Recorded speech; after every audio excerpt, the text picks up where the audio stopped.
revoluciones. Sí, revoluciones que hasta el día de hoy se han seguido dando. Si por distintos temas tuvimos las de independencia, como las 13 colonias o aquí en nuestro país. Y también por derechos, como es el de las feministas y su derecho al voto, y hoy en día que ellas también están haciendo una revolución.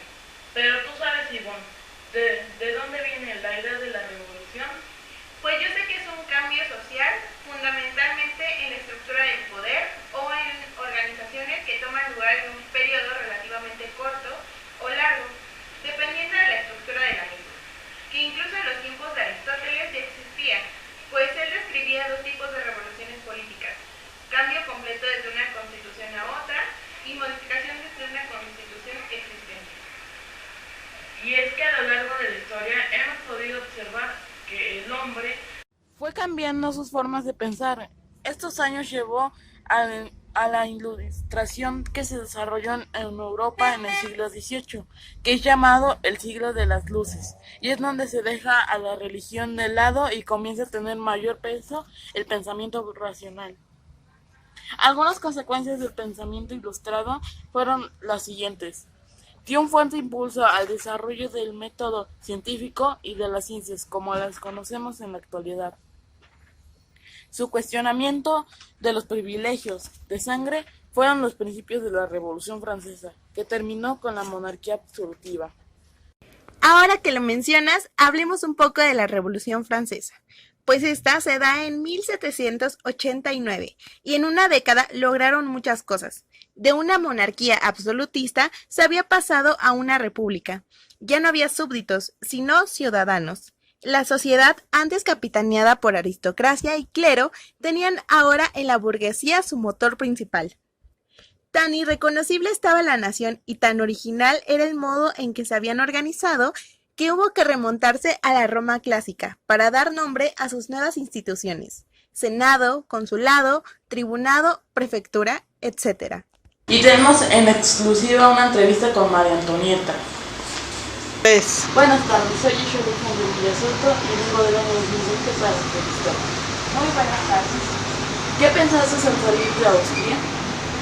Pues tenía mucho miedo porque iba a un país muy diferente al mío, con diferentes costumbres, con diferentes vestimentas.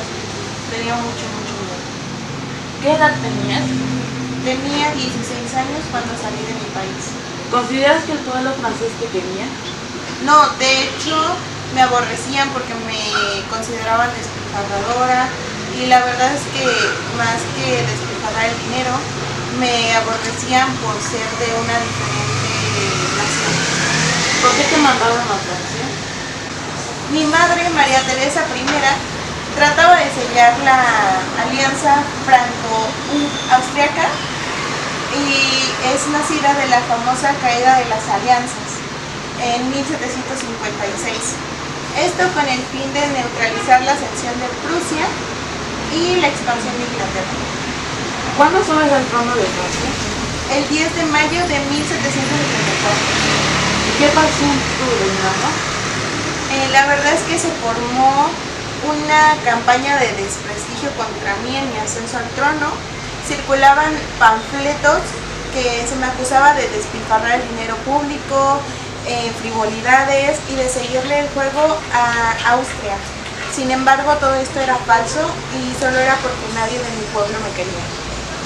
¿Y la frase que coman pastel es tuya?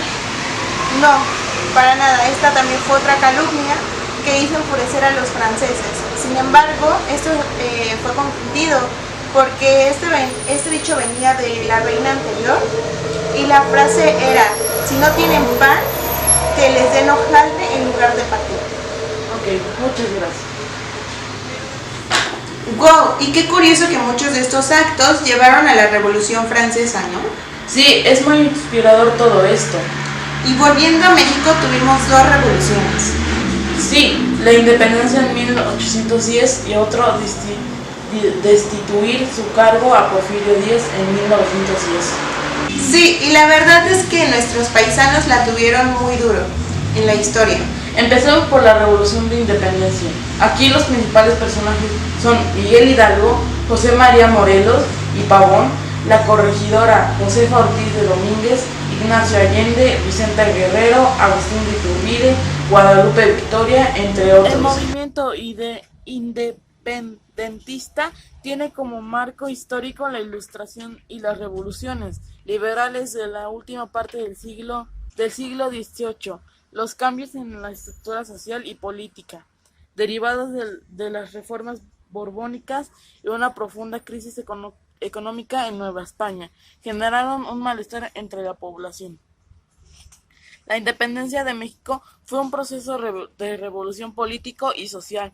Comenzó el 16 de septiembre de 1810, con el conocido Grito de Dolores y levantamiento en armas de los habitantes indígenas y campesinos del pueblo, convocados por el cura Miguel Hidalgo y Costilla, y culminó el día 27 de septiembre de 1821 con la entrada del ejército trigarante a la Ciudad de México, con el propósito de poner fin al dominio español en los territorios de Nueva España.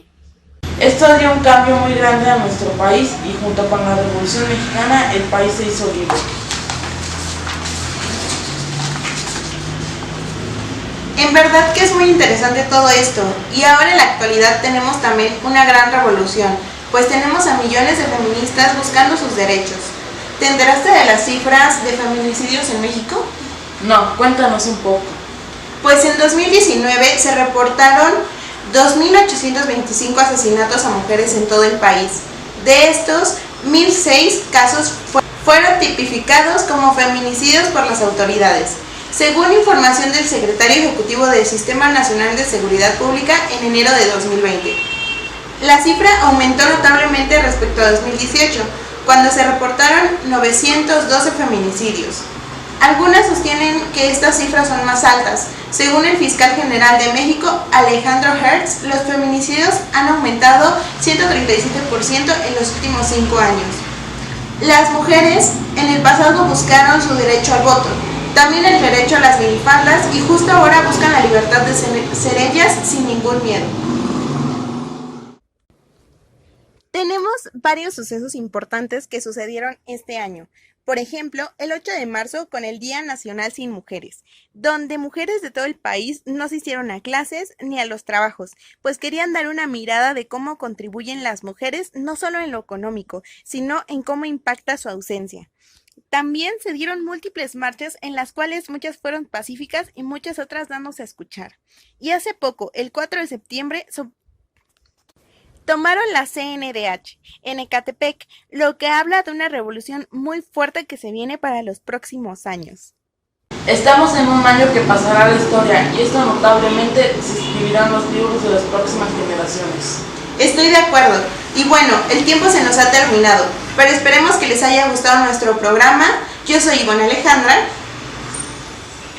Y yo, Yeshua Alexander, y los esperamos la próxima semana con una nueva entrega de El Quisquilloso. Buenas noches.